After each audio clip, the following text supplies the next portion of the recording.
สวัสดีค่ะทุกคนแล้วเราก็มาพบกันอีกครั้งหนึ่งแล้วนะคะกับรายการเที่ยวไปสไตล์พี่แพมใน EP นี้พี่แพมก็ยังอยู่ที่เมืองคาทาเนียบนเกาะซิซิลีเช่นเดิมค่ะเดินตามแผนที่ค่ะเดินอ้อมไปอ้อมมาทุกคนลองดูสิคะว่าบ้านเมืองเขา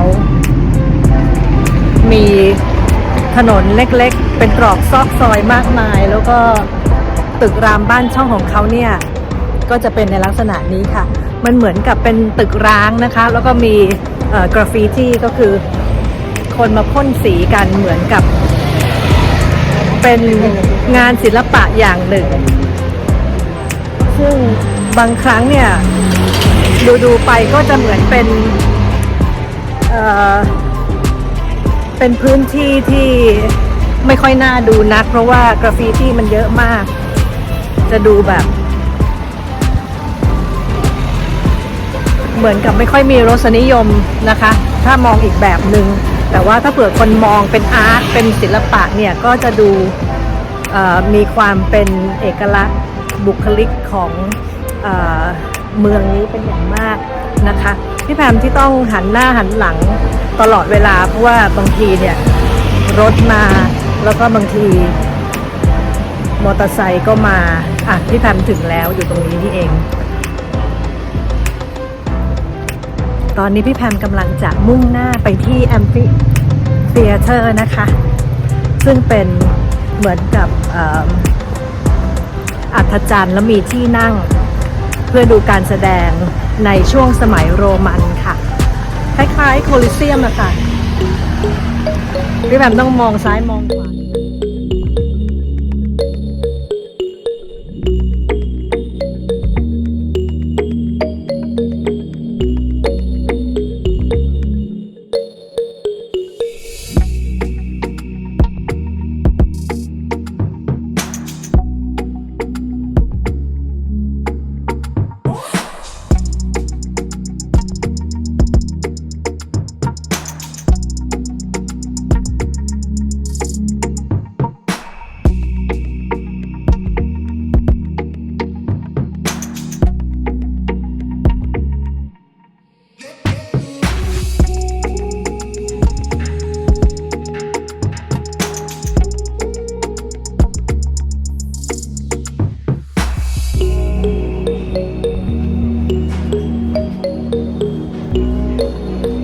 พี่แพมก็มาถึงแล้วนะคะเข้ามาอยู่ด้านใน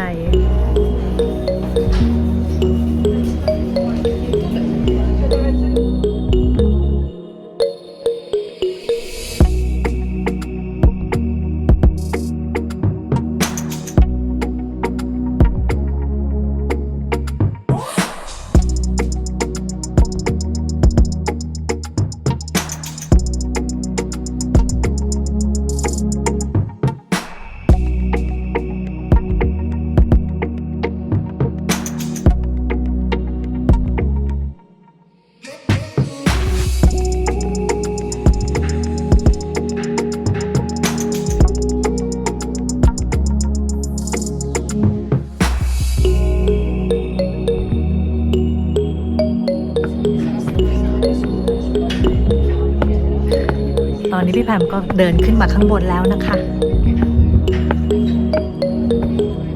อยากจะไปดูวิวด้านบนมากว่าเป็นยังไง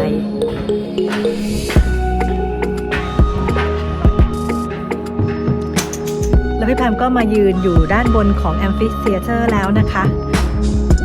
คือเรียกว่าเป็นโรงมหรสพก็ว่าได้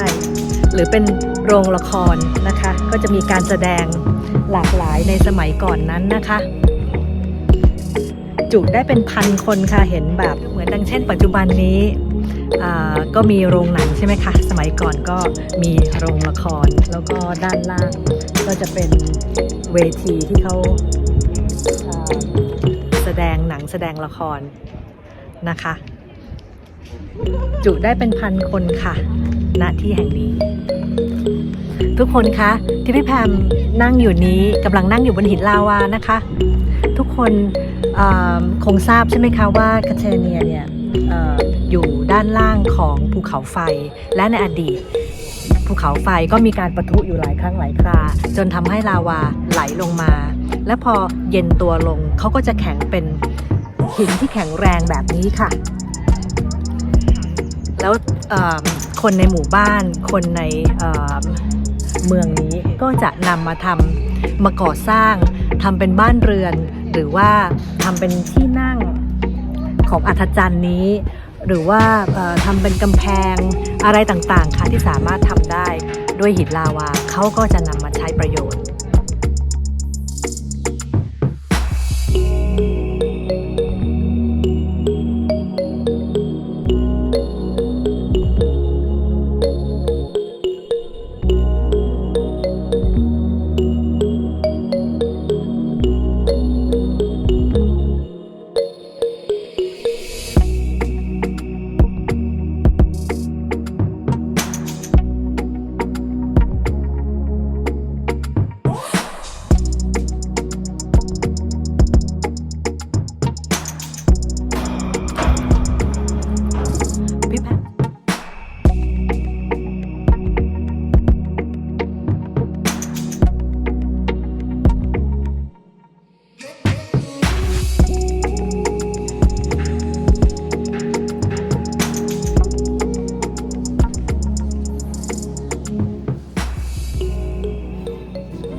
ทุกคนคะพี่แพมกำลังยืนอยู่ชั้นใต้ดินของโมนาสเตรีแห่งนี้นะคะแล้วก็ทางมหาวิทยาลัยของกาชาเนียเนี่ยเขาก็จะเป็นคนดูแลแล้วก็ขุดพวกโบราณสถานเหล่านี้นะคะแล้วก็เจอมีการทับซ้อนของเมืองตั้งแต่สมัยกรีกโรมันสักประมาณ 2,000 ปีที่แล้วค่ะจะเห็นโมเสกอยู่ด้านล่างนี้เป็นแผ่นใหญ่ทีเดียวแล้วเขาก็จะขุดลึกลงไปเรื่อยๆนะคะแล้วเขาบอกว่ามันอาจจะมีอะไรที่มันมากไปกว่านี้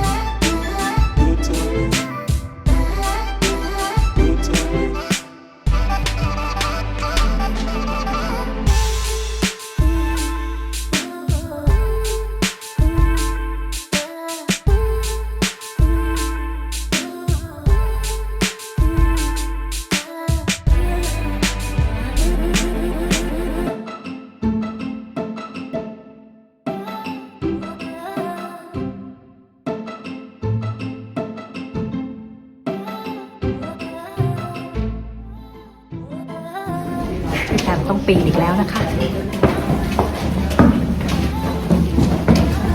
เดี๋ยวจะขึ้นไปชั้น2ดูซิว่าเขาจะพาไปดูอะไรกันคนนำทัวร์ของพี่แพมเล่าให้ฟังว่าที่คาแทเนียเนี่ยนะคะหินลาวาเนี่ยเขาจะมีแร่ธาตุเป็นจำนวนมากแล้วมหาวิทยาลัยก็คือมีการทดลองกันค่ะข้างบนนี้ก็คือเป็นเหมือนกับสถานที่ทดลองการปลูกต้นไม้แบบ tropical นะคะเป็นแบบร้อนชื้น ดังนั้นเนี่ยเขาจะปลูกต้นไม้ขึ้นมาแบบนี้ได้งามมาก เพราะว่าทั้งหินและดินก็จะมีแร่ธาตุ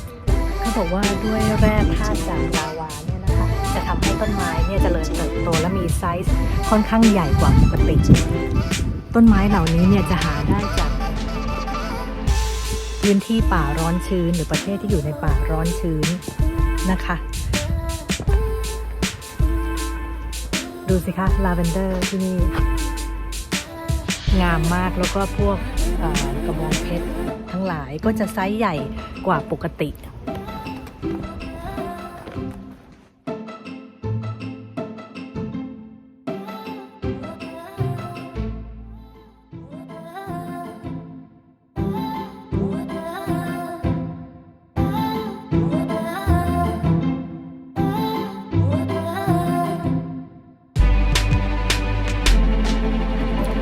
เป็น storage นะคะหรือว่าเป็นสถานที่เก็บอาหารน้ำดื่มทุกสิ่งอย่างในอดีต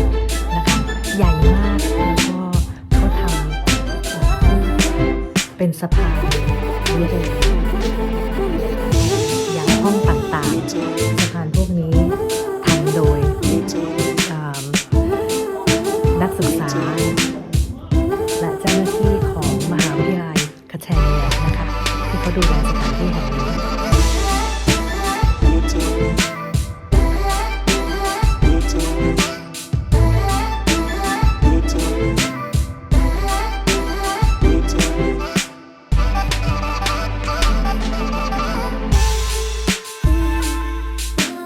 เป็นวิวของเมืองคาทาเนียนะคะ